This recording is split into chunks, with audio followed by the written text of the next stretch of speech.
Vamos dar seguimento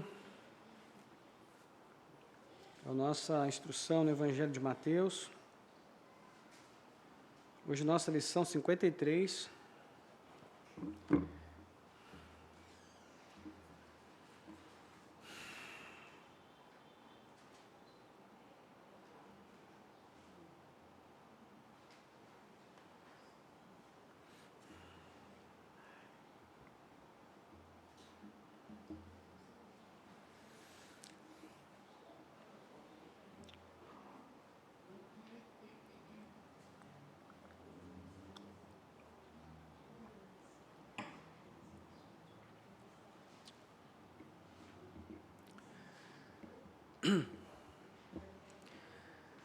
No nosso trato com as pessoas desse mundo em que vivemos, e também na maneira como nós julgamos as atitudes, né, dessas pessoas, especialmente aquelas que praticam ações tão perversas e más que chegam a nos assombrar muitas vezes. E nós não nos cansamos de nos surpreender com a maldade que pode haver no coração do ser humano. Mas a nossa avaliação é sempre uma avaliação daquele tipo eu e tu, né? Nós e eles. Ou seja, nós estamos aqui numa posição relativamente segura de que nós jamais faríamos aquilo que nós condenamos no outro.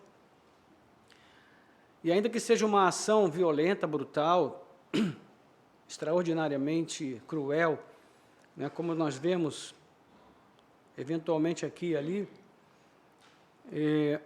o fato é, irmãos, que nós todos somos maus, nós somos seres humanos. Quem diz isso não sou eu, quem disse isso foi Jesus, né? Quando ele fala a respeito do dever que nós temos de orar, de pedir a Deus, de suplicar ao Senhor, que Ele nos envie o seu Espírito. No Evangelho de Lucas, Jesus diz que nós somos maus.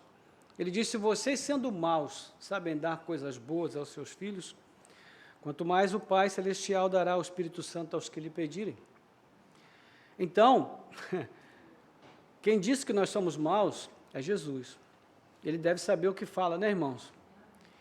Então, a maldade não é algo que nós só devamos admitir no outro.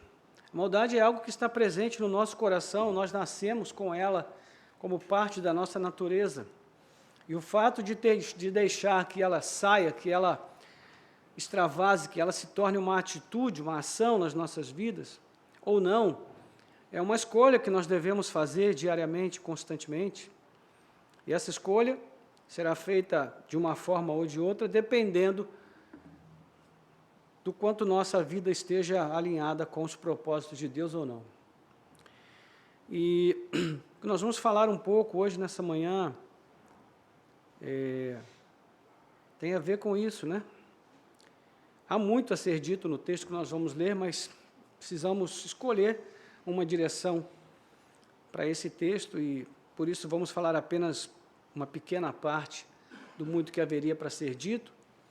Mas nós vamos perceber que, em todas as ações aqui, que são ações bastante cruéis, perversas, duras, até difíceis da gente ouvir e absorver, mas nós estamos aqui, nós estamos representados aqui, nós estamos, de algum modo, exemplificados nas vidas dessas pessoas envolvidas em todos esses atos. E você vai entender quando nós fizermos a leitura do texto. Nós estamos caminhando há algum tempo, já há 2 domingos, que nós temos caminhado, né, dentro desse tema da traição. Falamos a respeito da situação dos discípulos, depois do sermão profético, né, que Jesus vai concluir falando sobre o juízo final.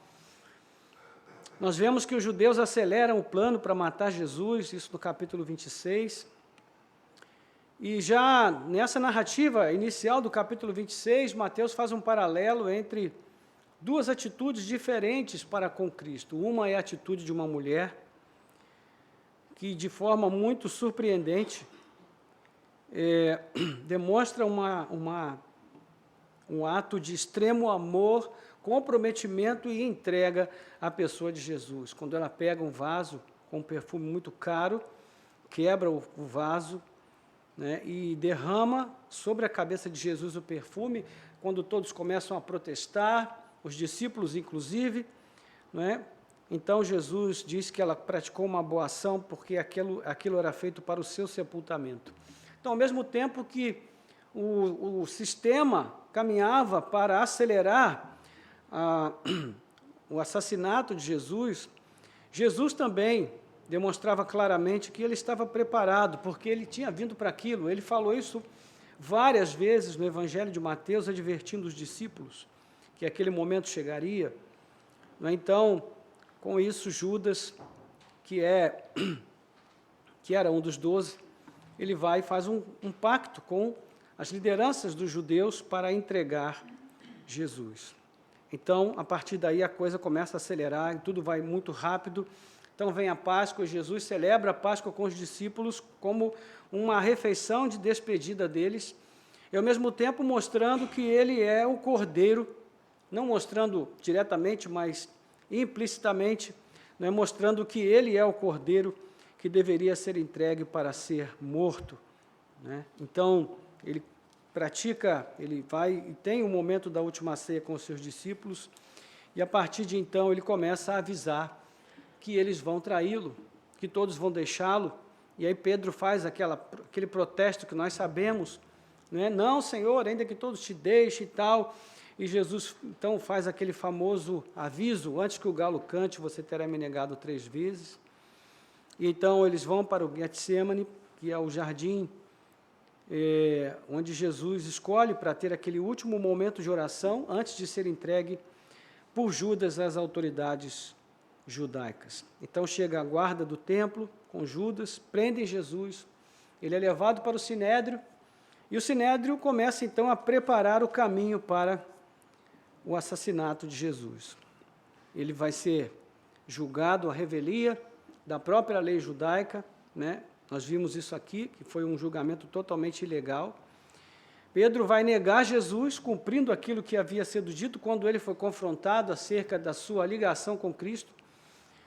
Então, nós chegamos ao capítulo 27, quando, depois dessa noite de julgamento tenebrosa, onde toda uma encenação, né, todo um teatro, nós vamos perceber que tudo que vai acontecer desde então é um teatro, é uma encenação para levar Jesus a ser condenado pelo governador romano. E é assim que nós entramos no capítulo 27, né? Diz o texto aí, acompanhe comigo a leitura. Ao romper o dia, todos os principais sacerdotes e os anciãos do povo entraram em conselho contra Jesus para o matarem, e amarrando, levaram-no e o entregaram ao governador Pilatos. Então Judas, que o traiu, vendo que Jesus havia sido condenado, tocado de remorso, devolveu as 30 moedas de prata aos principais sacerdotes e aos anciãos, dizendo: pequei traindo sangue inocente. Eles, porém, responderam: que nos importa? Isso é com você. Então Judas, atirando as moedas de prata para dentro do templo, retirou-se e se enforcou. Os principais sacerdotes, pegando as moedas, disseram: não é lícito colocá-las no cofre das ofertas, porque é preço de sangue. E, tendo deliberado, compraram com elas o campo do oleiro para cemitério dos forasteiros. Por isso, aquele campo é chamado até o dia de hoje Campo de Sangue. Então, se cumpriu o que foi dito por meio do profeta Jeremias. Pegaram as 30 moedas de prata, preço em que foi estimado aquele a quem alguns dos filhos de Israel avaliaram, e as deram pelo campo do oleiro, assim como me ordenou o Senhor. Por enquanto, só até aí, mantenha a sua Bíblia aberta. Vamos orar. Nosso Deus e Pai, graças te damos pela tua palavra, que é viva, poderosa e eficaz, que é capaz de discernir os intentos mais profundos do nosso coração, de modo que nós estamos aqui nesta manhã dispostos a sermos, mais uma vez, instruídos, dirigidos, Senhor, exortados e consolados pela Tua palavra. Encontre, Senhor, em nossos corações uma terra fértil, que seja produtiva, que seja uma terra boa, receptiva à boa semente, para que nós sejamos árvore que produza abundantemente frutos de arrependimento. É o que precisamos, Senhor, todo dia, toda hora. Ó Deus, então te pedimos, ajuda-nos, fala aos nossos corações, instrui-nos no teu caminho, nós te pedimos em nome de Jesus. Amém.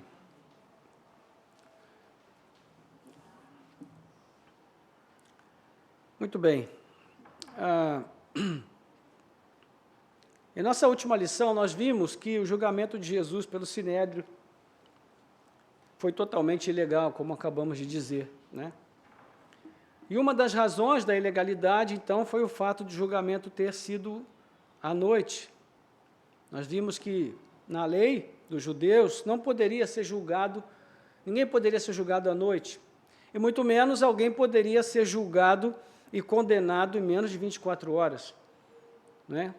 A ideia de direito à defesa já era observada naqueles tempos, especialmente a partir da influência da lei romana e tudo mais.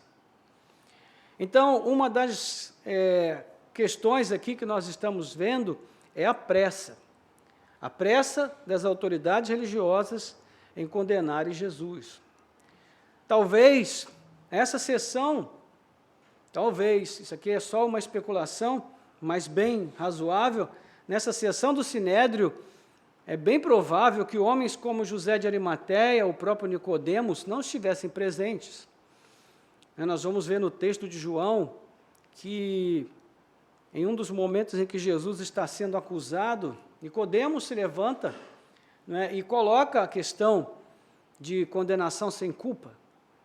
Então, no texto de Mateus, nós nem mesmo vemos a citação de coisas dessa natureza e percebemos que um grupo muito seleto, especialmente os mais chegados de Caifás, haviam sido convidados para o julgamento de Jesus. É tipo aquelas sessões de filmes, quando nós vemos que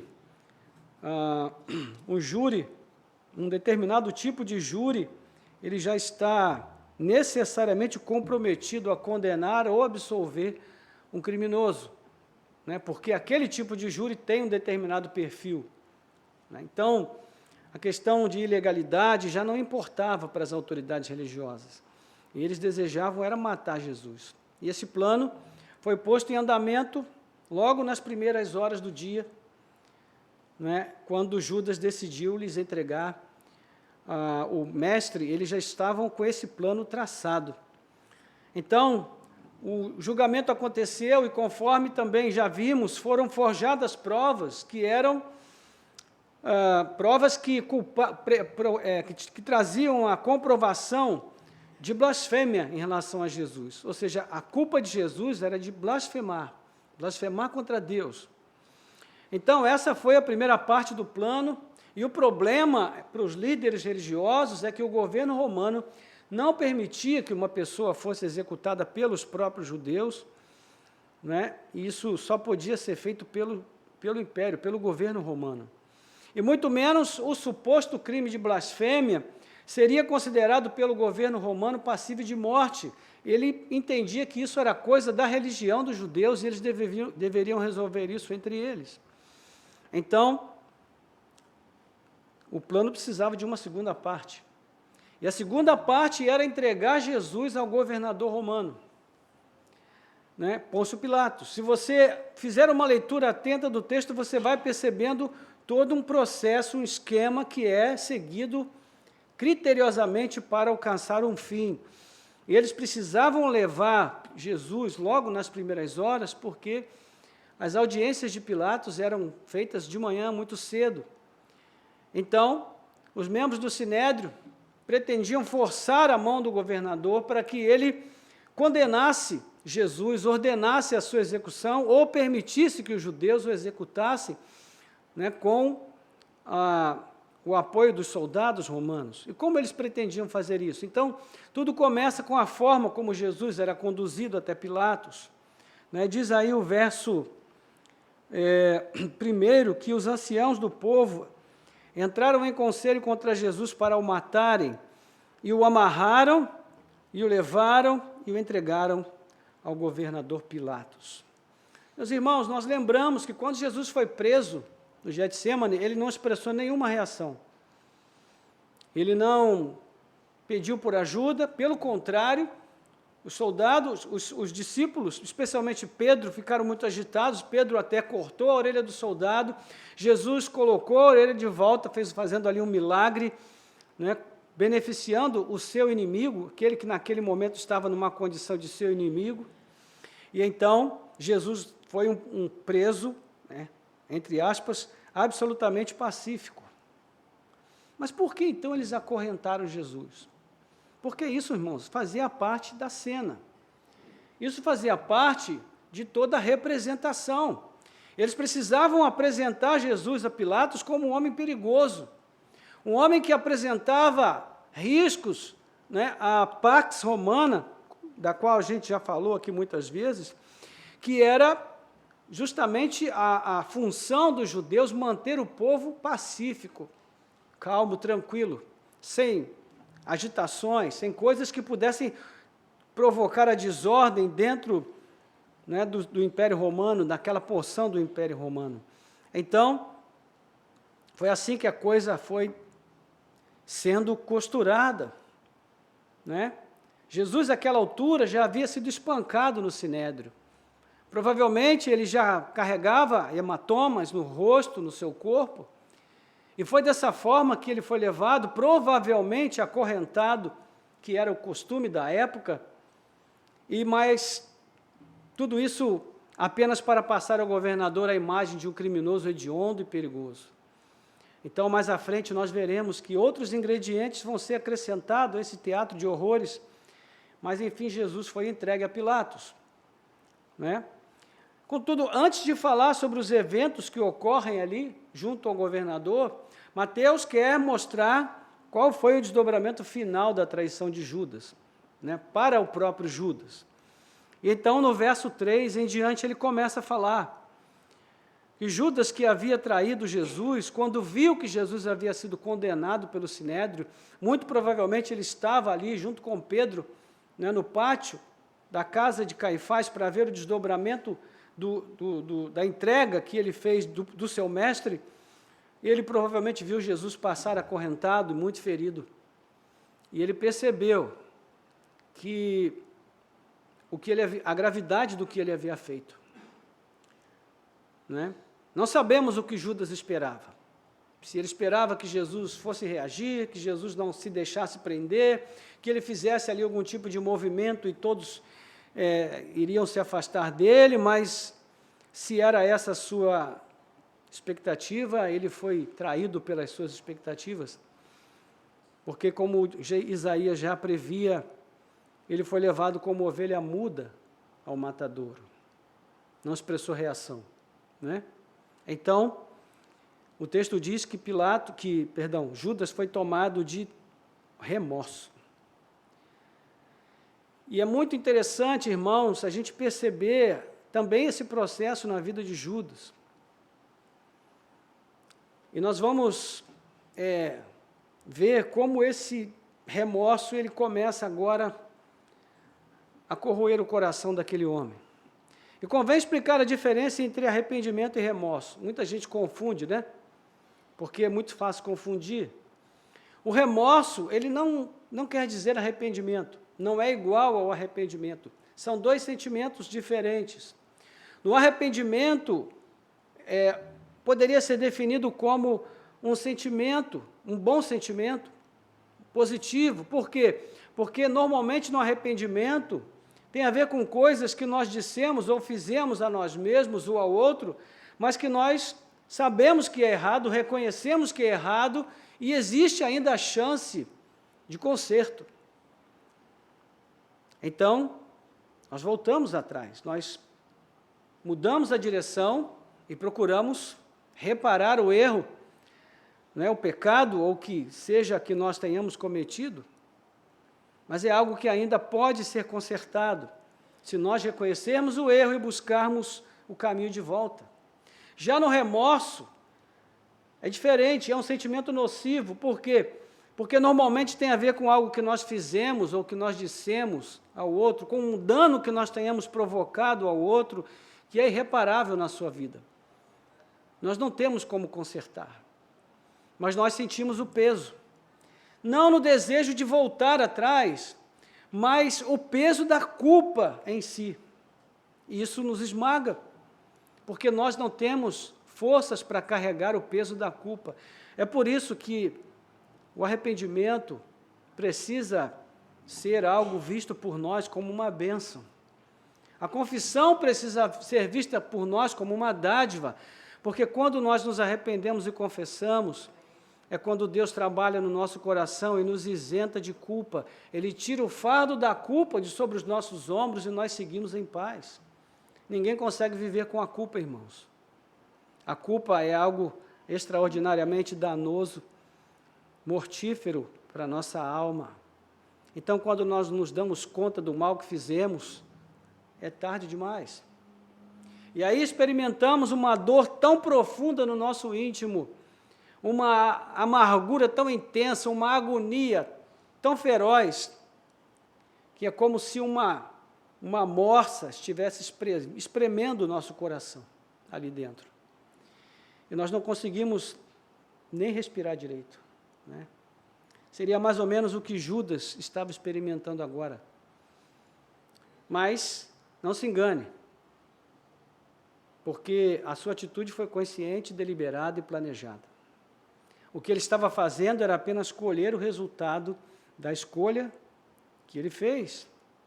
O que é que ele vai fazer então com esse remorso? Ele busca a Deus, irmãos?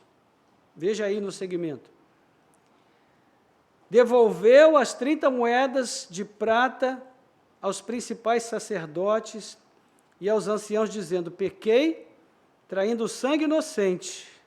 Ou seja, ele não pensa, nem passa pela cabeça dele buscar a Deus. O que ele quer buscar é se livrar da culpa, do peso da culpa.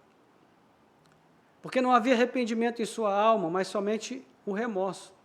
E para tentar se livrar da culpa, mais tarde ele foi até o templo onde os líderes estavam para devolver as 30 moedas, o preço da traição.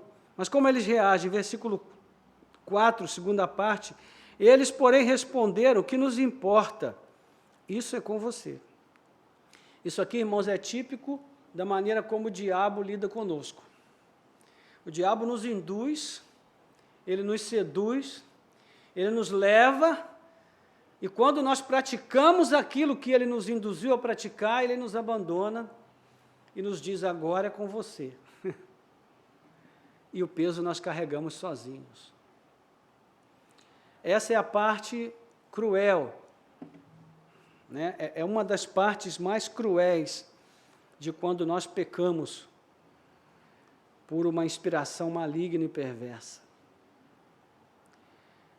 Então, qual foi a alegação de Judas? Ele diz: pequei traindo sangue inocente. E grave essa frase porque ela é quase que uma chave para nós entendermos o sentido do que está acontecendo nessa porção de Mateus. E ela vai nos ajudar a perceber muito do que vai ser visto aqui em seguida.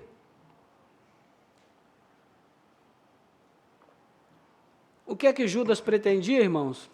Judas queria fazer o relógio parar e girar ao contrário.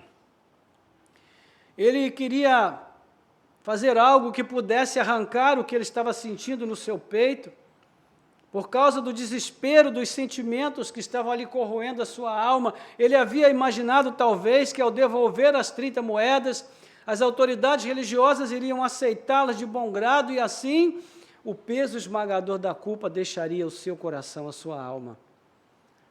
Mas não foi isso que aconteceu.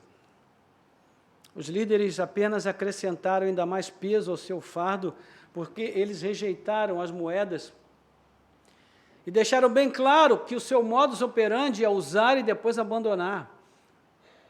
Então usaram Judas como um fantoche para atingir os seus objetivos, e quando ele vai a eles procurando algum alívio da sua culpa, eles dizem: agora é com você. Só não puderam dizer segure na mão de Deus e vai, né? Porque não tinha como, ele já estava segurando a mão de outro. Né? Na ceia, Lucas fala isso, que o diabo já havia entrado no coração de Judas. Meus irmãos, o nosso coração é um território que jamais está vazio. Ou ele é ocupado por Deus, ou ele é ocupado pelo Deus desse século. Nosso coração nunca está vazio. Nós nunca somos os verdadeiros donos do nosso coração. Nós apenas o escutamos muitas vezes e ele nos engana se Cristo não é o Senhor que está vivendo dentro dele. Então, o que nós vamos percebendo aqui é que o processo vai seguindo, né, um curso pré-determinado, pelo Sinédrio sim, mas acima de tudo pelo propósito divino. Judas teria que lidar sozinho com o seu remorso.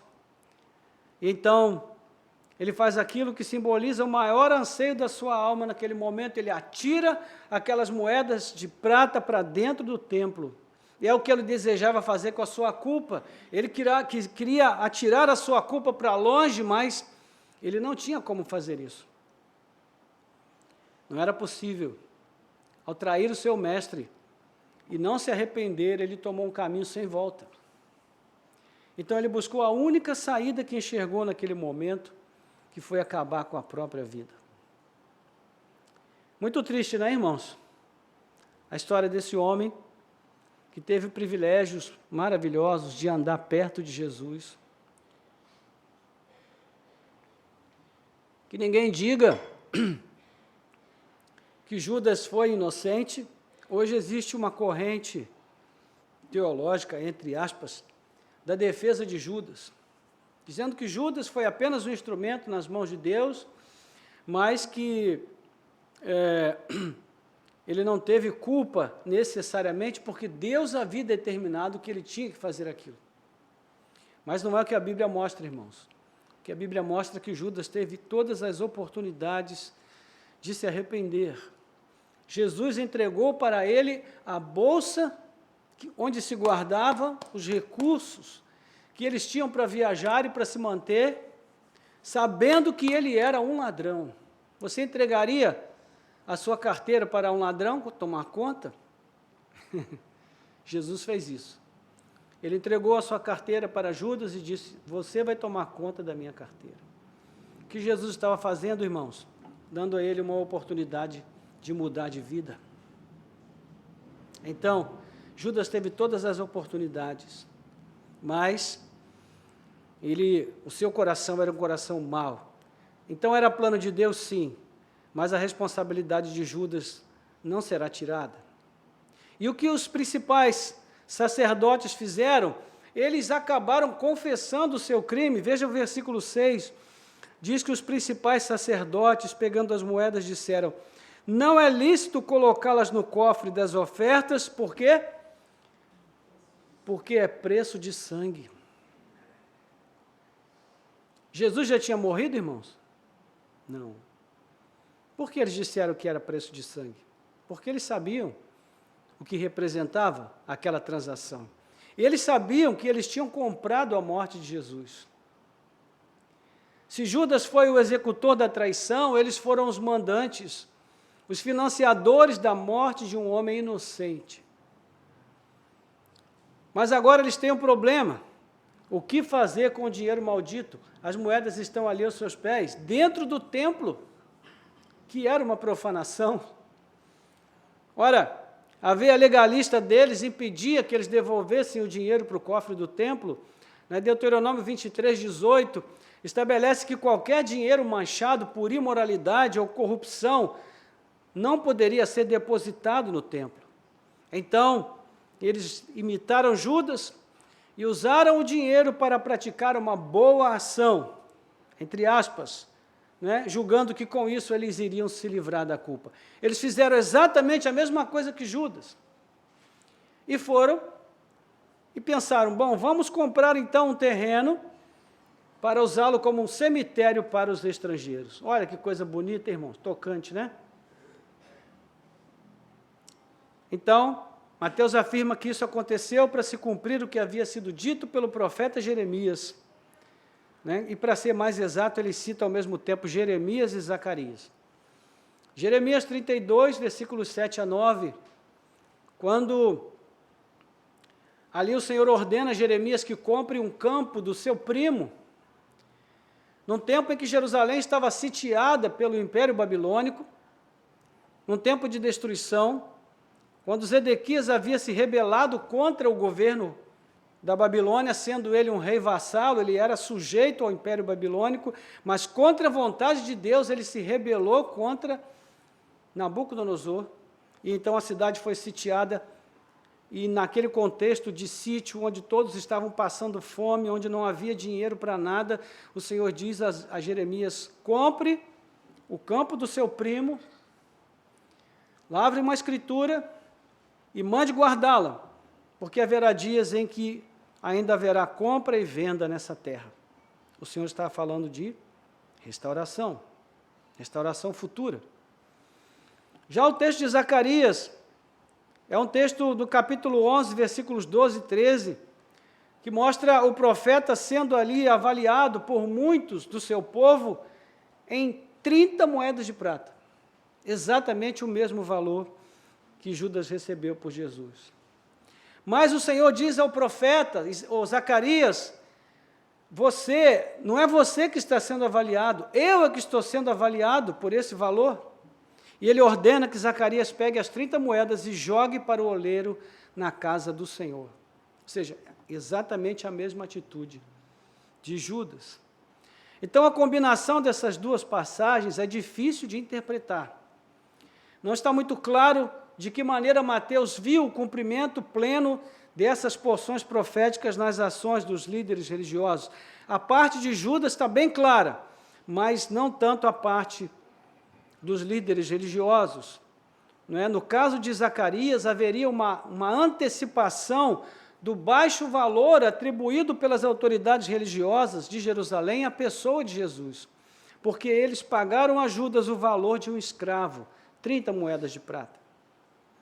O mesmo tipo de desvalorização que o próprio Deus sofria do seu povo, lá na época do profeta antigo, que era um prenúncio de juízo. No caso de Jeremias, Mateus poderia estar apontando para a similaridade. De que maneira?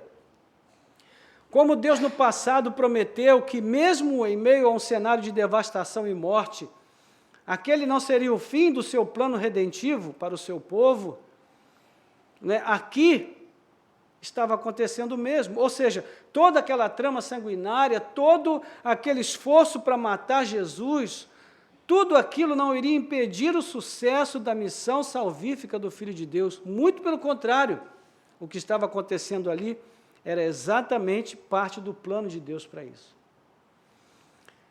Agora, a história não permitiu que esse esquema sórdido dos traidores ficasse apagado, irmãos, porque nós vamos ver aí na sequência, no verso 6, e os principais sacerdotes, pegando as moedas, disseram: não é lícito colocar no cofre das ofertas, porque é preço de sangue, e tendo deliberado, compraram com elas o campo do oleiro para cemitério de forasteiros. Por isso, aquele campo é chamado até o dia de hoje campo de sangue. Ou seja, é muito interessante porque até os dias em que esse evangelho foi escrito, entre 50 e 60 depois de Cristo, a terra comprada pelos principais sacerdotes ficou conhecida como campo de sangue, ou seja, muita gente ficou sabendo de toda aquela trama, não ficou escondido. Agora, o fato, irmãos, é que tanto Judas quanto os líderes religiosos tinham sangue em suas mãos. Sangue inocente. E ambos tentaram lavar as mãos se livrando da prova do crime. Sabe quando nós somos apanhados com a boca na botija, como se dizia antigamente? E a gente quer sumir com a botija para não ser identificado como criminoso. Mas o sangue não estava no dinheiro, o sangue estava nas mãos deles, nas mãos de Judas, nas mãos dos líderes. Então, depois de ter feito esse relato, Mateus volta para a situação de Jesus perante Pilatos. Versículo 11.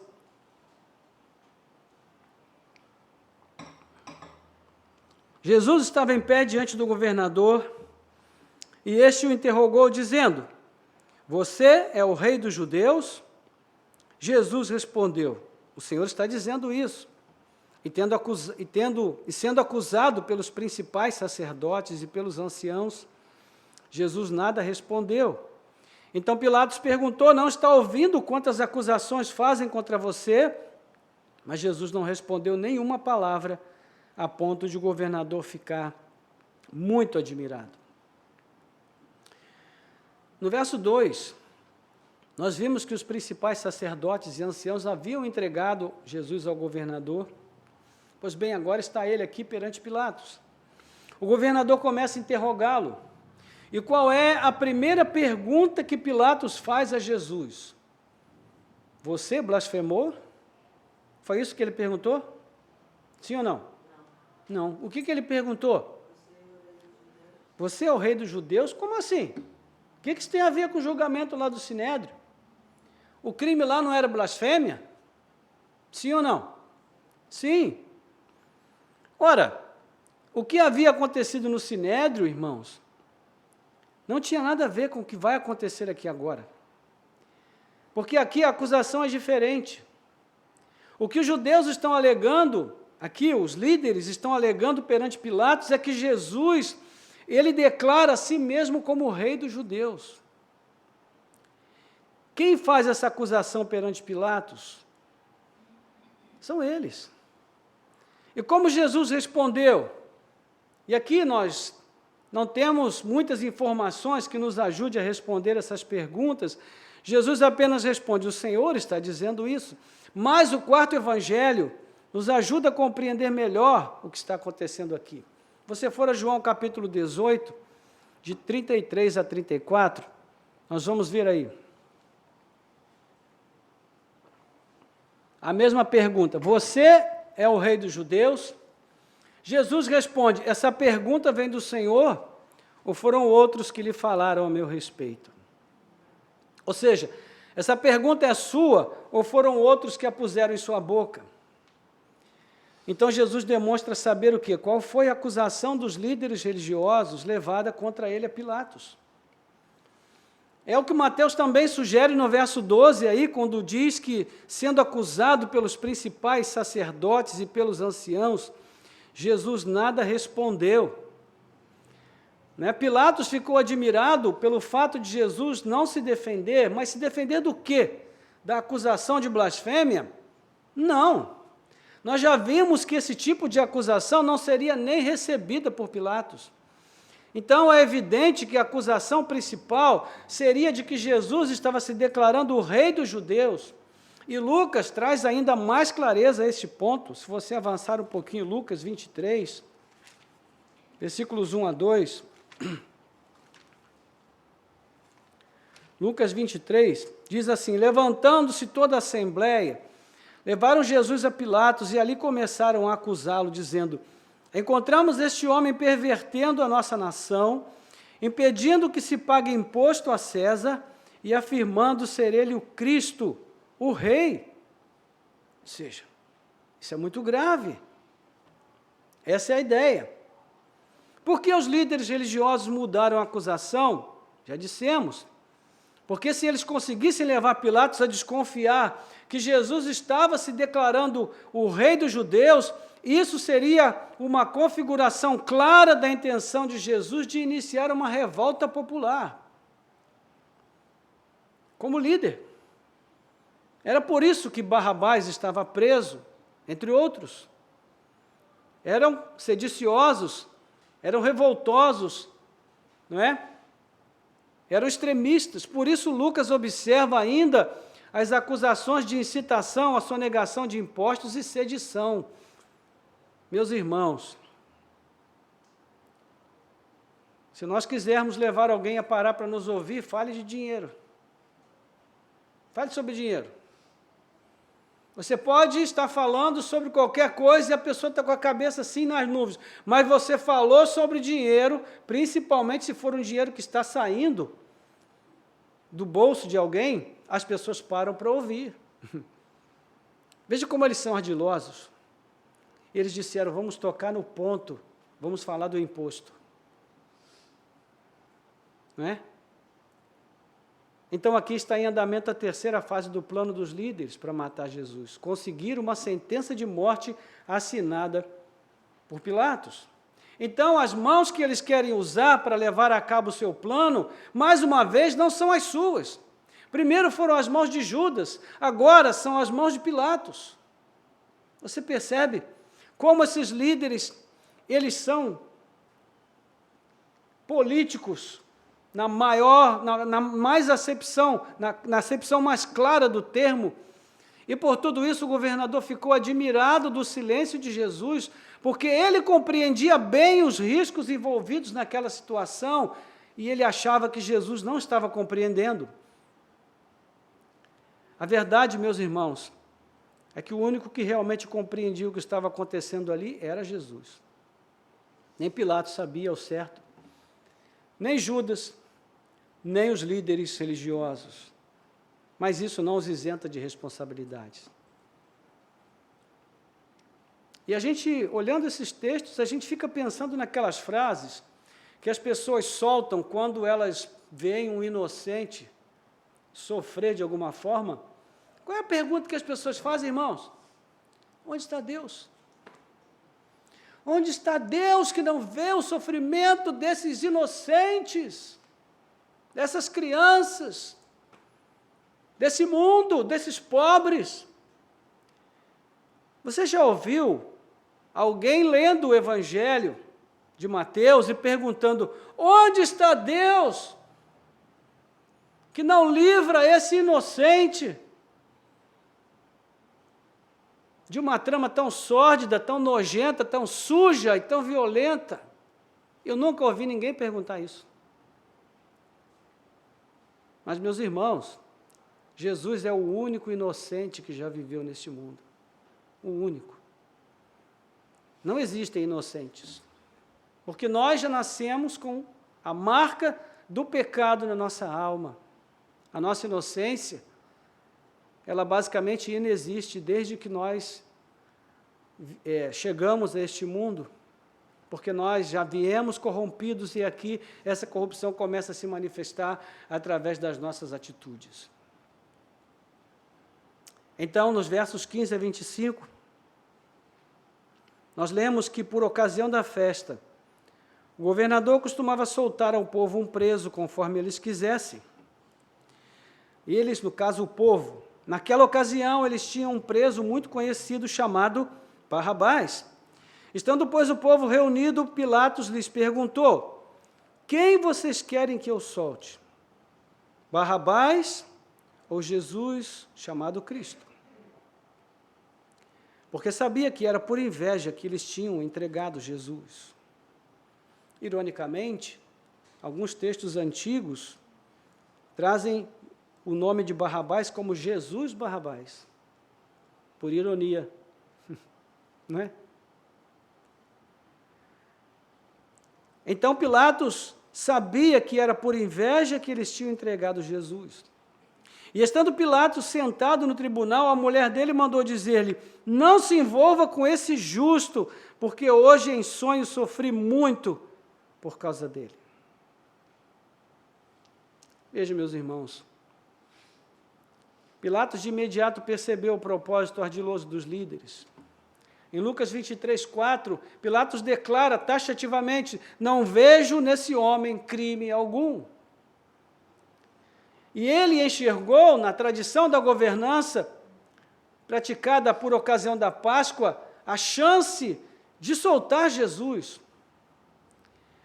Então ele imaginou, o óbvio, ele pensou, eu vou oferecer ao povo a oportunidade de escolher entre Barrabás e Jesus. E é claro que esse povo vai ter o discernimento moral e ético para escolher um homem justo. Eles reconhecem que Jesus é um homem justo. Porque ele sabia que era por inveja que os judeus o haviam entregado, como lemos, ou seja, ele sabia que Jesus desfrutava de boa reputação com o povo, que o povo amava Jesus, foi nisso que ele apostou. Então, havia outro fator que pesava na sua decisão para liberar Jesus, que foi o aviso da sua esposa. Ela disse: olha, eu sofri muito num sonho com esse homem, porque ele é justo, não se envolva com ele. Você percebe, Mateus, ele vai levando a situação, o texto vai correndo de uma maneira muito uniforme, mas de vez em quando ele dá uma pitadinha de uma ironia muito sutil. Nós vamos percebendo no texto, irmãos, que existem pequenas expressões de discernimento que são surpreendentes. Essa mulher, que era esposa de um governador romano, não sabemos se ela tinha alguma afeição pelo ensino de Jesus, se ela tinha alguma simpatia, se não, é a única vez que ela é mencionada no texto, mas ela mostra um discernimento que os líderes religiosos, com todo o seu conhecimento das Escrituras, não foram capazes de ter. Ela sabia que Jesus era um homem justo. Não sabemos se o sonho foi Deus que deu, se foi algo movido por algum outro tipo de fator, mas o fato é que aconteceu. Então, na concepção de Pilatos, era evidente que o povo escolheria Jesus. Ele sabia que os líderes o haviam entregado por inveja, não é? A questão é que Barrabás era um revolucionário, alguém que para muitos dentre o povo era considerado um herói. E, além disso, os principais sacerdotes e os anciãos do povo estavam ali para garantir que o povo também sujasse as suas mãos com o sangue de Jesus. Então, os versos 20 a 23 dizem que os principais sacerdotes e anciãos persuadiram o povo a que pedisse Barrabás e condenasse Jesus à morte. De novo, o governador perguntou: qual dos dois querem que eu solte? E eles responderam: Barrabás. Eu fico imaginando a expressão de Pilatos nesse momento. Quando você aposta que as coisas vão caminhar como você espera, porque você é um governante inteligente, você é um político, sua mente é treinada para articular a situação de tal maneira que o povo diga o que você quer. Porque o político faz isso, né? O político, ele não nos dá nada que ele não tenha o interesse de receber de volta. Então, ele coloca um discurso em nossos lábios sem que a gente perceba. E nós saímos reproduzindo esse discurso como se fosse a nossa vontade mais sincera e verdadeira. Então, o povo surpreendeu Pilatos. E diz aí o verso 22, Pilatos lhes perguntou: que farei então com Jesus chamado Cristo? Todos responderam: que seja crucificado. Pilatos continuou: que mal ele fez? Porém, eles gritavam cada vez mais: que seja crucificado.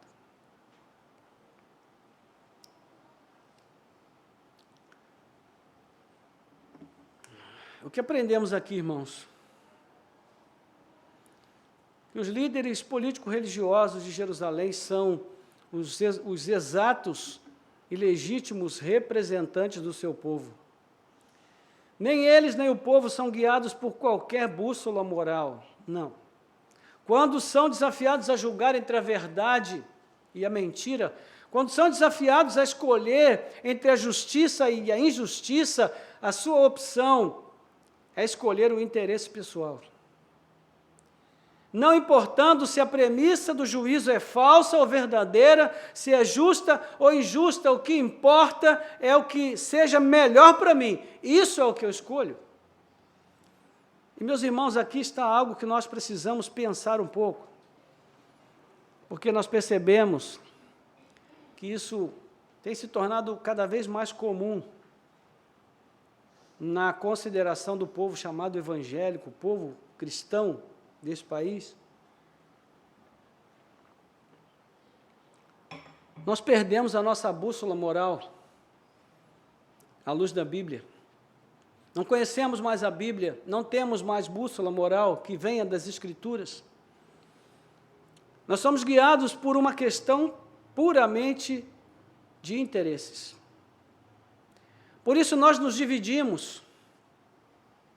Não é? Quando chega o período de eleição, é aquela polarização, é um grupo de crentes para um lado, um grupo de crentes para o outro, e nós aprendemos a fazer militância. Então, nós não aprendemos a orar, interceder pelo nosso país, mas nós aprendemos a fazer militância. Nós estamos sendo apenas instrumentos, irmãos, para o atingimento do desejo, da vontade e dos propósitos de outros, que não tem nenhum compromisso conosco. Então, o que acontece aqui tem muito a ver com o que acontece no nosso dia a dia. E por mais irônico que pareça, nessa audiência, o único a demonstrar um pouquinho de aparente decência, de senso ético e moral, foi um gentio, um romano governante em nome do império tido como opressor, Pilatos. E a pergunta é, quem é o opressor? É Pilatos? Ou são os líderes religiosos que manipulam o povo para atingir os seus objetivos pessoais? Qualquer semelhança não é mera coincidência. Às vezes, os nossos verdadeiros opressores são aqueles para os quais nós nos voltamos na esperança de que eles nos livrem. Esses são os nossos opressores. Então, a atitude de Pilatos diante dessa escolha inesperada do povo é carregada de significado para aqueles líderes que conhecem a lei, pois no verso 24, ele diz o texto, vendo Pilatos, que nada conseguia, e ao contrário, o tumulto aumentava, mandou trazer água, e fez o quê? Lavou as mãos diante do povo. Esse ato torna quase profético, se torna quase profético quando nós lemos Deuteronômio 21, versículos 1 a 9. Vamos até lá.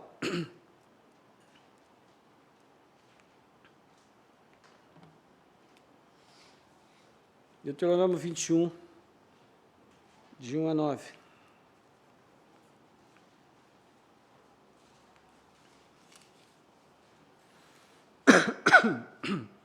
Ouça com atenção.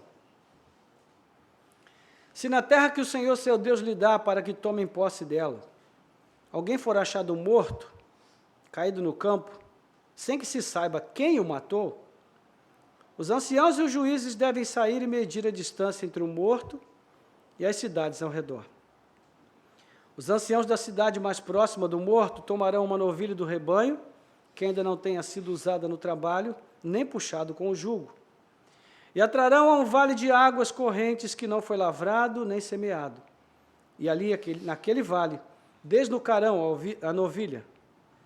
Então se aproximarão os sacerdotes, filhos de Levi, porque o Senhor, o Deus de vocês, os escolheu para o servirem, para o abençoarem em nome do Senhor e por sua palavra decidirem toda a demanda de todo caso de violência. Todos os anciãos dessa cidade mais próxima do morto lavarão as mãos sobre a novilha desnucada no vale e dirão: as nossas mãos não derramaram este sangue, e os nossos olhos não viram quem o derramou. Perdoa o teu povo de Israel, que tu, ó Senhor, resgataste, não ponhas a culpa do sangue inocente no meio do teu povo Israel, e a culpa daquele sangue lhe será perdoada. Veja só. Não torna significativa a atitude de Pilatos? De lavar as suas mãos? É quase um ato profético, irmãos, que ele faz aqui. Um homem morto, né, é o que o texto de Deuteronômio vai dizer, cuja responsabilidade pela morte é desconhecida, ou seja, ninguém sabe quem o matou. Em outras palavras, ninguém é culpado. E para configurar a inocência de todos na cidade, Os líderes do povo devem lavar as mãos e dizer: as nossas mãos não derramaram este sangue. Veja então essa camada sutil de ironia sobre a qual nós falamos, nessas passagens combinadas. Não é? Se nós olharmos para o andamento do nosso texto, o que nós temos visto aqui? Judas tinha o sangue de Cristo nas mãos e tentou lavar este sangue, devolvendo as 30 moedas para o templo, ou seja, eu não sou culpado, não é? Os líderes religiosos tinham o sangue de Cristo nas suas mãos. Eles tentaram se lavar, comprando o campo para salvar, para sepultar, os estrangeiros, e disseram a Judas: isso é com você, ou seja, não somos culpados. Agora Pilatos também tem o sangue de Jesus em suas mãos. Compete a ele fazer o quê? Justiça. Vemos que há algum esforço da sua parte, sim. Em um primeiro momento, ele queria apenas castigá-lo e depois soltá-lo, mas ele cedeu à pressão popular. Em Lucas 23, 15 a 25, o texto vai falar sobre isso. O povo está dizendo: não, você não pode soltá-lo. Crucifica-o, ele tem que ser morto. E depois, ao conversar privadamente com Jesus, de novo ele queria soltá-lo, mas ele cede às ameaças dos judeus, que dizem: se você soltar esse homem, você não é amigo de César, mas seu inimigo. E quando ele diz: mas esse homem não fez nada, ele é inocente, ele é o rei de vocês, e então eles dizem: o nosso rei é César. Então Pilatos faz com o povo o que os líderes fizeram com Judas. Ele transfere a culpa para o povo. Ele diz: eu estou inocente do sangue desse homem, fique o caso com vocês. Em suma, ninguém tem culpa. As atitudes de todos aqui refletem esse desejo de se eximir de culpa. A atitude de Pilatos reflete a atitude de Judas e dos líderes religiosos e vice-versa. No entanto, quando chega no final da audiência, Pilatos vai dizer essas palavras ao povo e, por incrível que pareça, os únicos que assumiram a culpa no final de tudo foi quem? O povo. Sempre o povo. Versículo 25. O povo todo respondeu: que o sangue dele caia sobre nós e sobre os nossos filhos. Meu Deus! Todas as vezes que eu leio esse texto, me dá um frio na espinha. Meus irmãos, isso daqui é o suprassumo da loucura. Que caia sobre nós o sangue desse justo, ou este sangue inocente, e sobre os nossos filhos. Eles não pediram maldição apenas sobre a sua geração, mas sobre a geração futura. E é lamentável, irmãos, que esse episódio tenha sido usado de muitas maneiras diferentes para justificar todo tipo de ódio e ataque aos judeus no decorrer dos séculos em várias partes do mundo. Os russos desenvolveram até um termo específico para isso, chamado pogrom, que na sua língua significa destruir com violência. E desde então, os judeus têm sido alvos em várias partes do mundo do ódio e da violência, e as pessoas apontam para esse texto e dizem: olha, está aqui na Bíblia, eles pediram. O que nós estamos fazendo é bíblico. No entanto, irmãos, esse tipo de conexão e ação decorrente dessa conexão devem ser condenados com toda veemência.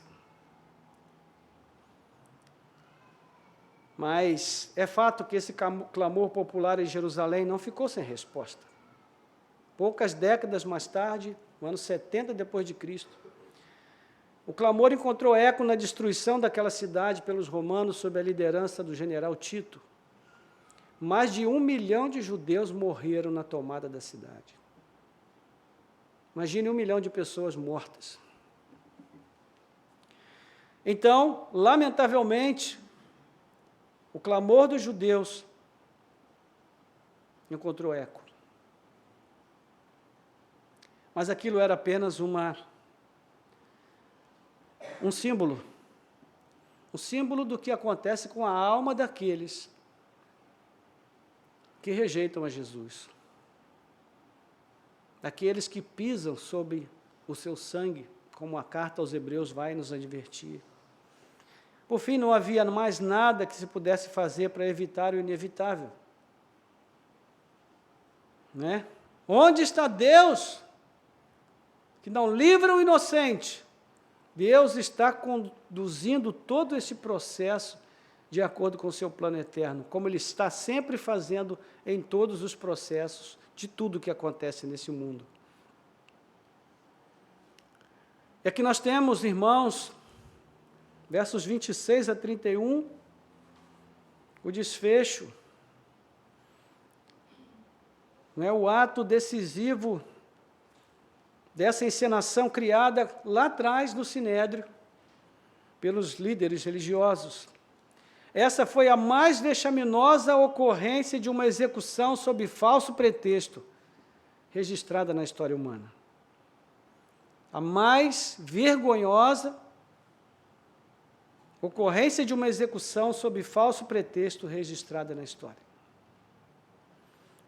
Diz o verso 26, então Pilatos lhe soltou Barrabás, e depois de mandar açoitar Jesus, entregou para ser crucificado.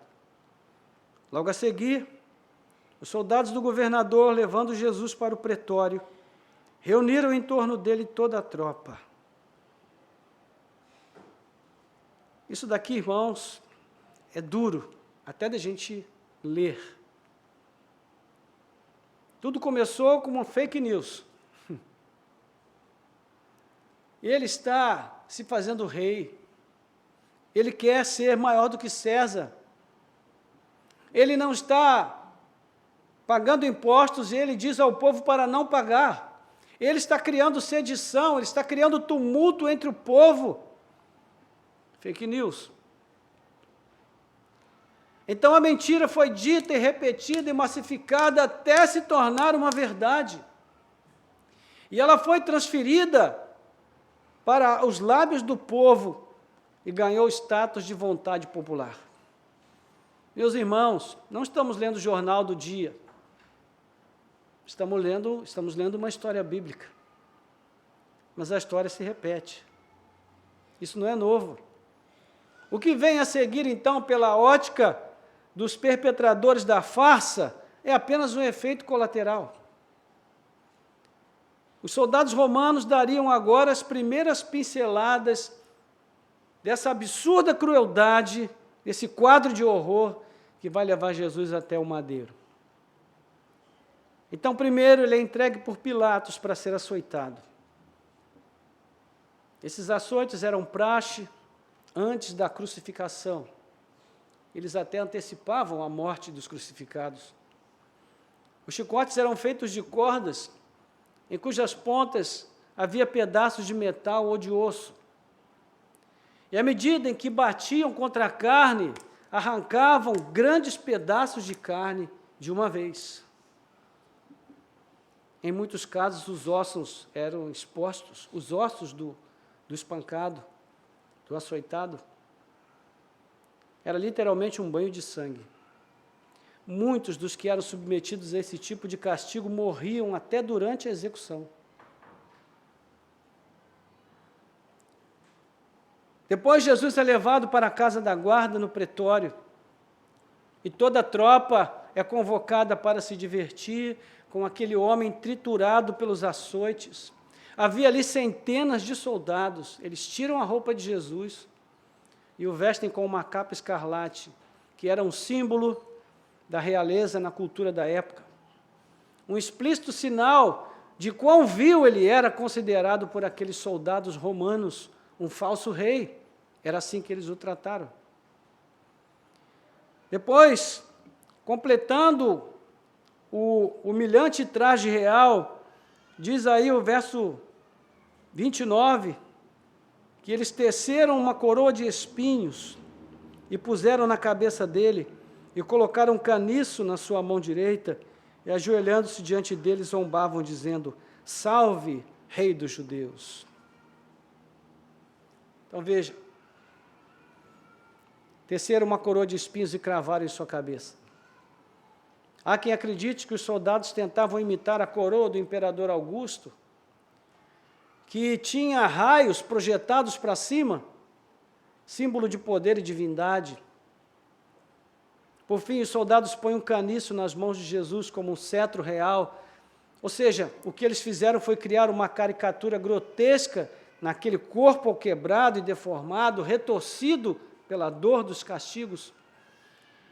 Então, debochando, eles o reverenciavam, dizendo: Salve, Rei dos Judeus. Uma saudação usada para se referir ao imperador romano, muitas vezes. Então, irmãos, o que aqueles homens não sabiam é que, ao fazer isso, eles estavam, na verdade, se curvando perante o único e verdadeiro Rei de tudo. Mas, naquele momento, esse Rei estava oculto. O seu trono, naquele dia, seria uma cruz. E no último momento de diversão, eles cuspiam em Jesus, batiam com o caniço na sua cabeça. Então, depois de se cansarem, eles o vestiram novamente com suas roupas. Imagine você, e eles colocando e tirando roupas de Jesus com o seu corpo rasgado. Imagine isso. E ainda o levaram para carregar a sua própria cruz.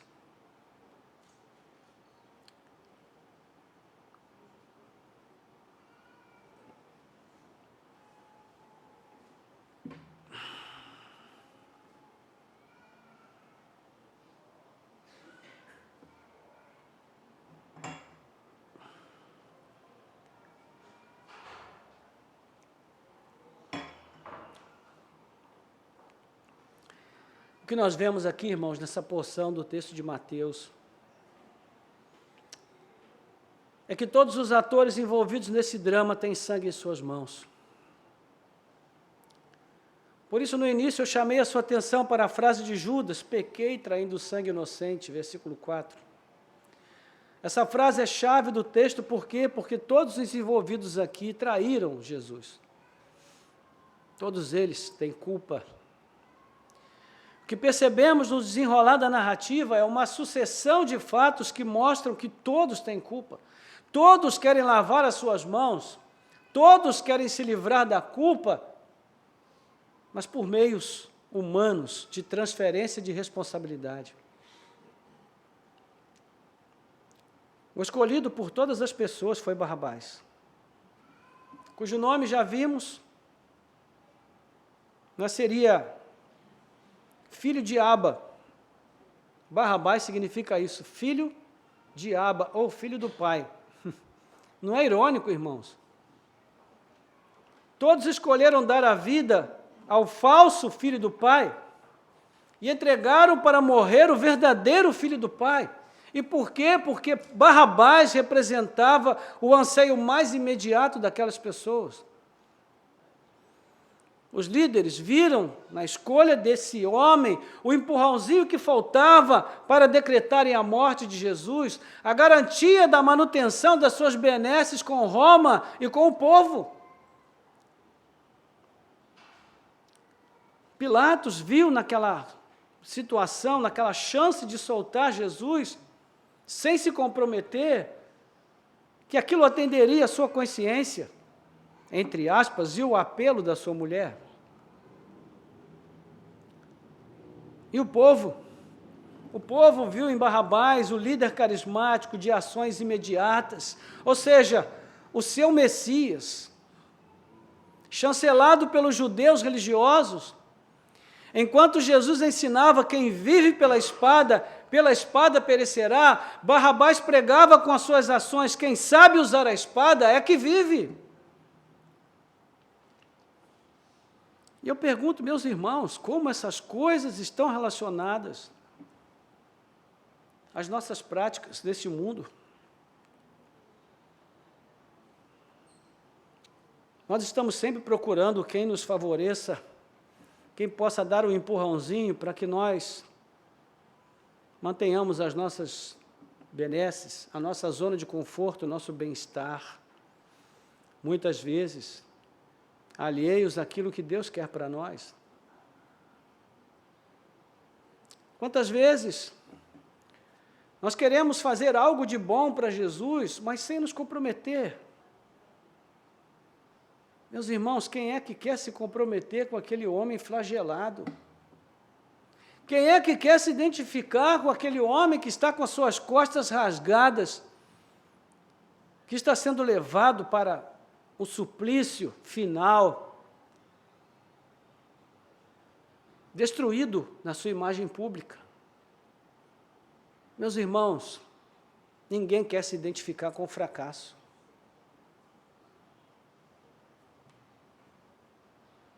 Todos querem se identificar com o sucesso. Por isso, todos querem participar de uma igreja grande, cheia, bonita, efervescente, onde hajam muitos eventos, porque as pessoas querem se identificar com algo que faça sucesso. Porque isso faz com que elas se sintam também bem-sucedidas, ainda que elas estejam sendo manipuladas e usadas para dar concretude ao projeto de outros. Nós também, como aquele povo, estamos atrás de líderes que tragam ações imediatas, que resolvam os nossos problemas agora.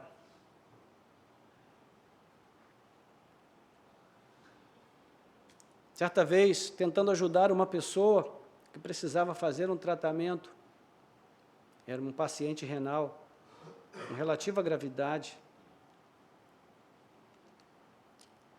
nós nos esforçamos para isso, tentamos levá-lo a um determinado lugar para ver se conseguíamos encaixá-lo na fila da espera. Voltamos, então, eu falei, olha, vamos orar, vamos pedir a Deus, porque Deus vai mover as situações aí, as circunstâncias, nós vamos conseguir.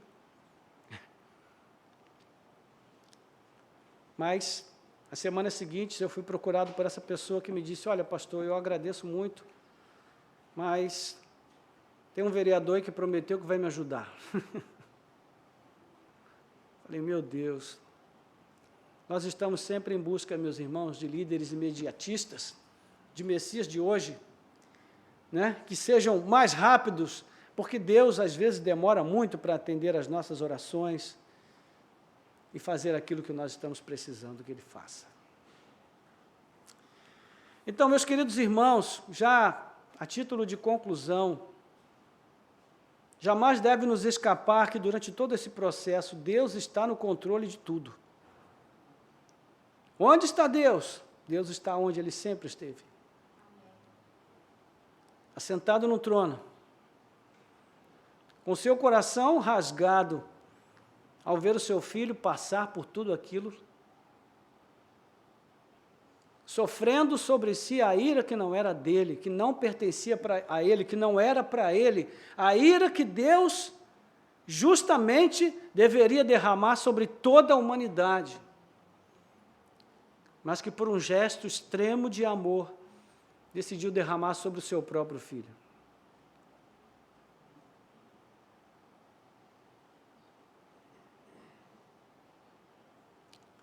Então, em última análise, a causa do martírio de Jesus, da sua morte, é o propósito eterno, soberano desse Deus, cujo amor por nós se expressa dessa maneira tão extrema. Não tenha dúvida, meu irmão, foi por amor a você que Jesus passou por tudo isso. Foi por amar você que Ele sofreu todas essas afrontas, humilhações, essa exposição pública, esse teatro de horrores. Paulo fala isso. Romanos capítulo 5, ele diz, pois Deus prova o seu amor para conosco, em que Cristo morreu por nós, quando nós ainda éramos pecadores, seus inimigos. Então, também devemos levar em conta que a culpa da morte de Jesus é de todos nós. De Judas, os líderes religiosos, sim, de Pilatos também, do povo, dos soldados romanos, e de cada ser humano que já viveu desde então e que ainda virá à existência deste mundo. A culpa de todos, a culpa pela morte de Jesus é de todos nós. Isso significa que nós só podemos deixar essa posição de culpados se nós entregarmos as nossas vidas verdadeiramente a Ele, ao verdadeiro Filho de Deus. E essa decisão pode impactar não apenas a nós, mas a nossa descendência, as nossas gerações futuras. Assim como o clamor do povo ao desprezar a Cristo invocava sobre aquela geração e a próxima o peso do derramamento do sangue inocente do Filho de Deus, a rendição incondicional das nossas vidas a Cristo pode assegurar o perdão e a vida eterna, não só para nós, mas também para os nossos filhos e netos. Desde que, evidentemente, nós sejamos fiéis em transmitir essa herança de fé aos seus corações. Então, meus irmãos, lamentavelmente, a cada dia que passa, mais e mais as pessoas estão escolhendo o outro filho do pai, o Barrabás. O que eu quero dizer com isso? As pessoas estão escolhendo o caminho mais fácil, que não existe se unir o Cristo crucificado, exposto, humilhado, envergonhado, aquele homem cuja aparência era lamentável. O homem pós-moderno quer se salvar por meios próprios, por artifícios próprios, vários, por transferência de culpa e de responsabilidade. Ninguém é culpado de mais nada hoje em dia, todo mundo é inocente. Nós vivemos num mundo em que não há mais culpa sobre ninguém, todos são inocentes. E se você tiver um bom advogado, você pode se livrar de qualquer coisa praticamente.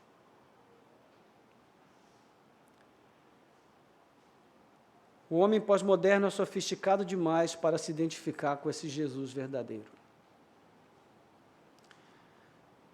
Eu quero deixar para nós, irmãos, a título de aplicação, apenas 2 pontos, e com isso nós vamos orar. Primeiro ponto é que nós precisamos recuperar essa consciência de que Jesus morreu por nossa causa. Nós estamos esquecendo, nós temos nos esquecido disso. E a maneira como nós lidamos com Deus, com Cristo, com a obra de Deus, com as coisas de Deus, com o nosso testemunho, com a nossa vida como cristãos, com a nossa piedade pessoal, com a nossa devoção pessoal, mostra claramente o quanto nós temos nos esquecido. Meus irmãos, esse relato de 27 a 31 deveria ser colado na nossa testa,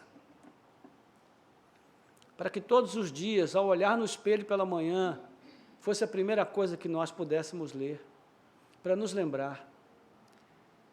E que uma indagação viesse à nossa mente de imediato, nos dizendo o seguinte: o que você vai fazer a respeito? O que você vai fazer para honrar isso aqui?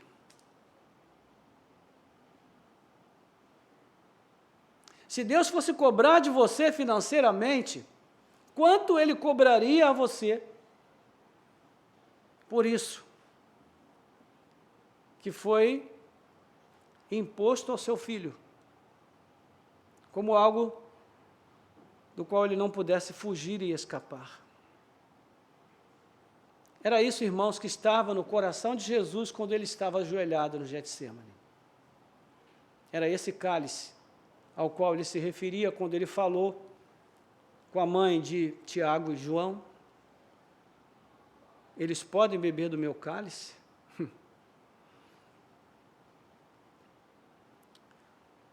Então, nós precisamos voltar, irmãos, para a palavra de Deus.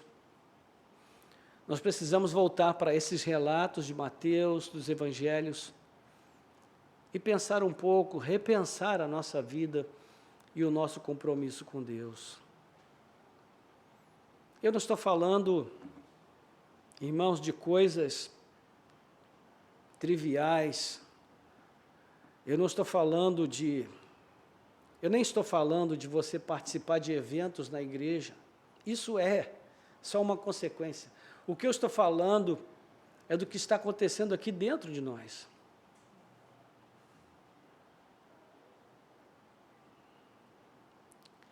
Nós precisamos recuperar essa consciência de que nós somos culpados pela morte de Jesus. E a única forma de nós lavarmos as nossas mãos, o nosso coração, a nossa alma, é quando nós nos submetemos ao seu senhorio sobre as nossas vidas. Porque é dessa forma. A culpa pelo sangue de Jesus só pode ser lavada pelo sangue de Jesus. Só o seu sacrifício na cruz do Calvário nos transforma de inimigos de Deus a filhos de Deus. Nos leva de um status miseravelmente condenado à perdição de homens e mulheres que vivem à luz de um apelo constante por um Barrabás que venha livrá-los, para uma vida num nível extremamente mais elevado.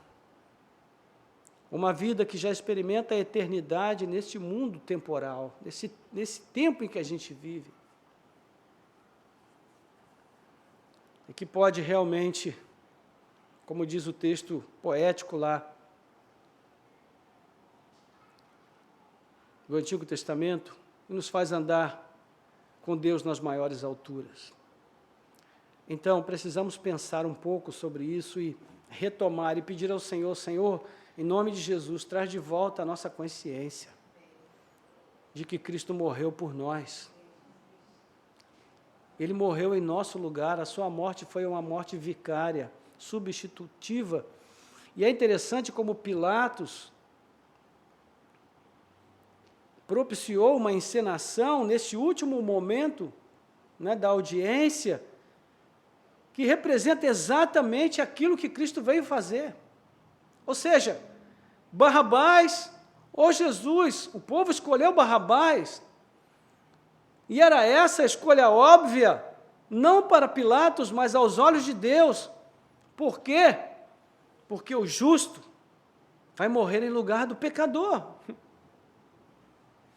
O justo vai morrer no lugar do criminoso. O justo vai morrer no seu lugar, no meu lugar. Nós deveríamos ter estado ali. Nós merecíamos essa morte horrenda que Jesus teve. Mas Deus mudou a nossa posição de réus, Ele nos fez filhos. E do filho, Ele fez um réu. Nós precisamos retomar essa consciência, irmãos. Nós somos culpados. Mas, acima de tudo, eu preciso particularmente tomar essa consciência de volta, e você precisa, e cada um de nós deve dizer para si, eu sou culpado. Porque quando nós falamos de nós, fica muito vago.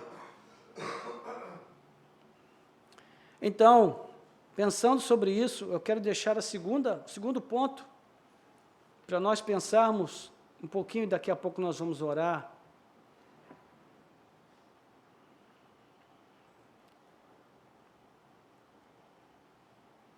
Quando nós levamos em consideração essa culpa, irmãos, o que de prático, de objetivo nós podemos fazer?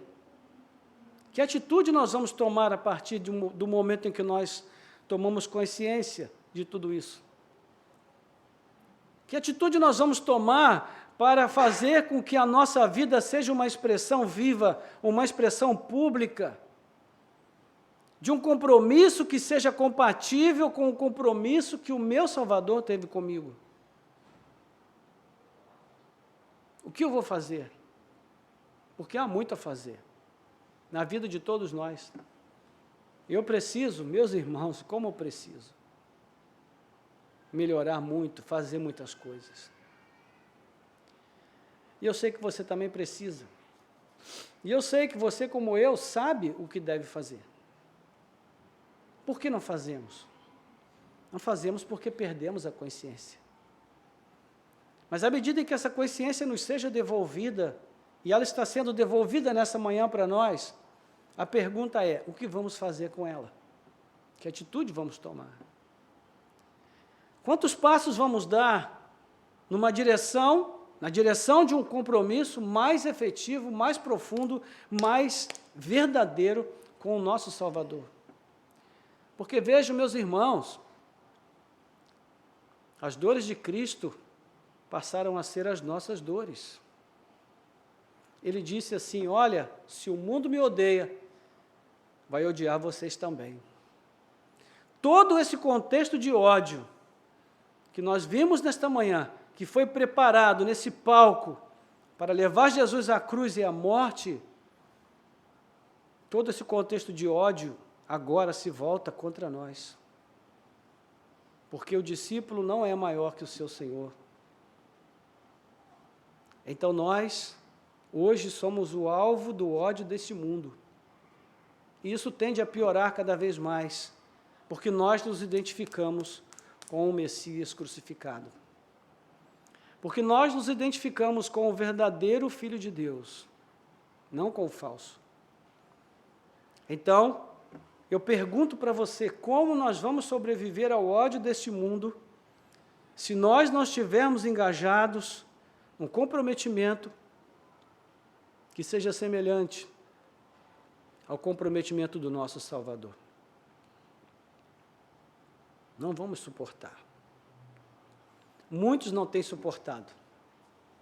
Tem muita gente abandonando a igreja. Tem muita gente abandonando Jesus. Mas veja, elas continuam frequentando o templo. Mas elas abandonaram a Cristo. Alguém precisava chegar e dizer, olha, você abandonou Jesus. O conforto, o sucesso, o bem-estar, o entretenimento, a carreira. Meus irmãos, isso acontece com todo mundo, inclusive com pastores. Uma das grandes tentações que os pastores sofrem é permitirem que fazer as coisas para Deus tome o lugar de Deus nas suas vidas. E se cria um ídolo a partir de um Deus verdadeiro. E nós passamos a nos importar mais com o nosso ministério do que com aquilo que Deus quer que nós façamos do nosso ministério. Todos nós sofremos tentações, todos nós podemos nos tornar idólatras sem perceber, todos nós podemos nos afastar de Cristo sem perceber. Então, deixo aqui para os irmãos esses 2 pontos de reflexão. Primeiro, você ainda tem consciência de que você é culpado da morte de Cristo e de que a única forma de você se livrar dessa culpa é entregar-se inteiramente ao senhorio de Cristo por você, e é assim que você vai realmente ter paz no coração, ter confiança quando você cair, de ajoelhar e se prostrar aos seus pés e dizer, Senhor, estou aqui, sou teu servo, sou tua serva, estou comprometido contigo, mas pequei, preciso que o Senhor tenha misericórdia de mim, me perdoe e me ajude a levantar e seguir em frente. Em segundo lugar, deixar com você também essa pergunta, o que é que você vai fazer? Nós temos que fazer alguma coisa. Todas as vezes que nós ouvimos a palavra de Deus, nós somos provocados a tomar uma atitude. E essa atitude precisa ser tomada hoje. Mas como diz a palavra do Senhor, hoje, se vocês ouvirem a voz do Senhor, não endureçam os seus corações. Que Deus nos dê graça, nos ajude, para que nós possamos crescer, nos diminuindo cada vez mais na presença do único e verdadeiro Rei que existe, é o nosso Senhor e Salvador. Quando Ele voltar, irmãos, Ele não será mais humilhado, ninguém vai colocar as suas mãos nele, ninguém vai conseguir sequer olhar para Ele, diante da glória fulgurante que Ele apresentará na sua segunda vinda. Será um tempo de alegria para poucos, um tempo de choro e ranger de dentes para muitos. Porque não há como nós encontrarmos uma zona intermediária nessa situação, né? Ou nós nos rendemos inteiramente a Cristo, porque entendemos que Ele é o único digno de receber toda a nossa adoração, o nosso culto e o nosso serviço, ou nós o ignoramos e nos colocamos ao lado daqueles que escolhem o outro Filho de Deus, o Barrabás. Vamos orar, curva a sua cabeça.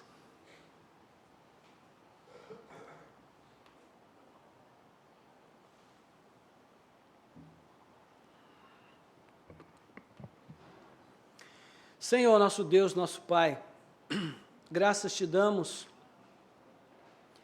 pela oportunidade, o privilégio de podermos ouvir a Tua palavra mais uma vez. Meu Deus, o nosso coração, Senhor, fica apertado quando nós lemos esse tipo de palavra que está registrado aqui para nosso despertamento. Pai, quando nós lemos a respeito do Teu Filho, de todo o processo de humilhação, de vexame, de exposição, de dor, de sofrimento, de martírio, de desprezo que Ele sofreu. Tudo isso, Senhor, se torna uma representação viva do que é a consideração deste mundo em relação ao nosso Senhor e Salvador. O mundo que o despreza, o mundo que o expõe à vergonha. No carnaval, nas celebrações, nas festas, nas representações.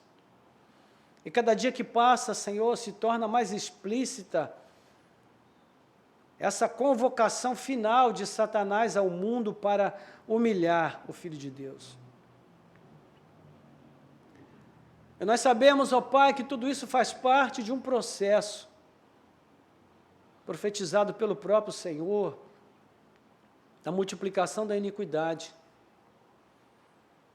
de uma atividade mais efervescente, mais fluente do mal neste mundo, que traria também o fim de todas as coisas e a consumação do Teu reino. Mas, Senhor, tem sido difícil, Pai, cada dia que passa, tem sido mais difícil viver neste mundo sem corromper o nosso coração, a nossa alma, porque Satanás traz o mal ao mundo, embalado, Senhor, em papéis brilhantes, em laços coloridos, em ofertas sedutoras, numa tecnologia que a cada dia facilita mais e mais o nosso acesso a tudo e a todos, que nos distrai, que tira o nosso tempo, que sequestra a nossa vida, a nossa alma, os nossos pensamentos, a nossa atenção, que sequestra a mente de muitos que já se perderam neste mundo digital e não conseguem mais viver a vida real. Pessoas doentes, limitadas, frustradas, apagadas, destruídas, ó Deus, de várias maneiras, do aspecto emocional e muitas vezes físico. E nós estamos, Senhor, muitas vezes, Pai, displicentes, distraídos, confortáveis, olhando para tudo isso como se nós estivéssemos vivendo de um modo diferente. Mas, Pai, confessamos que não existe nós e eles, só existe o nós aqui. Todos nós, Senhor, temos responsabilidade. Todos nós somos culpados pela morte do nosso Salvador. Ele morreu por nossa causa. Ele morreu em nosso lugar. Nós não fomos transformados em pessoas inocentes porque Cristo morreu por nós, Senhor. Confessamos isso, sabemos disso. Fomos justificados, sim, mas não nos tornamos inocentes. O nosso coração continua sendo sujeito a práticas maldosas e perversas, que muitas vezes chocam as pessoas quando elas tomam conhecimento do que nós somos capazes de fazer, mesmo como cristãos. Como nós temos visto isso acontecer, Senhor, diariamente. E de novo, Pai amado, aqui não existe nós e eles, só existe nós. Porque todos nós somos maus. O Senhor disse isso, e é verdade. Então te pedimos que o Senhor nos dê, ó Pai, a coragem, a determinação, ó Deus, a sinceridade, a transparência, a honestidade, de, em primeiro lugar, reconhecer que nós somos maus, que se o nosso coração não for o tempo todo disciplinado pela Tua palavra, se ele não for a cada dia moldado pela Tua palavra, se ele não for a cada dia, Senhor, sustentado pela Tua misericórdia, pela Tua graça e guiado pelo Teu Espírito, a nossa tendência, Senhor, é a maldade. Então ajuda-nos também para que, reconhecendo isso, nós tomemos uma atitude prática e voltemos os nossos olhos para Cristo. Olhemos para Ele, sabemos que ao terceiro dia Ele ressuscitou dos mortos, sabemos que Ele não está mais pregado numa cruz, mas a memória de que Ele foi crucificado, de que Ele viveu tudo aquilo que nós acabamos de ler e testemunhar, mais uma vez, por nós, ó Deus, nos impede de esquecer, ó Pai, o tamanho do compromisso que nós precisamos manifestar como uma forma mínima de gratidão e de reconhecimento do valor de tudo que Ele fez por nós. Senhor, não nos deixe avaliar o nosso Salvador por 30 moedas. Não nos deixe, Senhor, avaliar o seu sacrifício, Pai.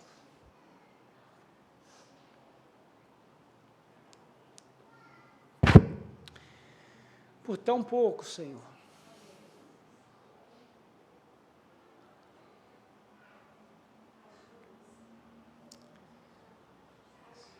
Desperta os nossos corações, Pai Santo.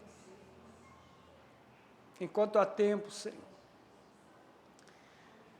Enquanto ainda estamos vivos espiritualmente, enquanto ainda estamos na Tua presença, Pai. Desperta o nosso coração, Senhor. Tira-nos, ó Pai, da zona de conforto, Pai.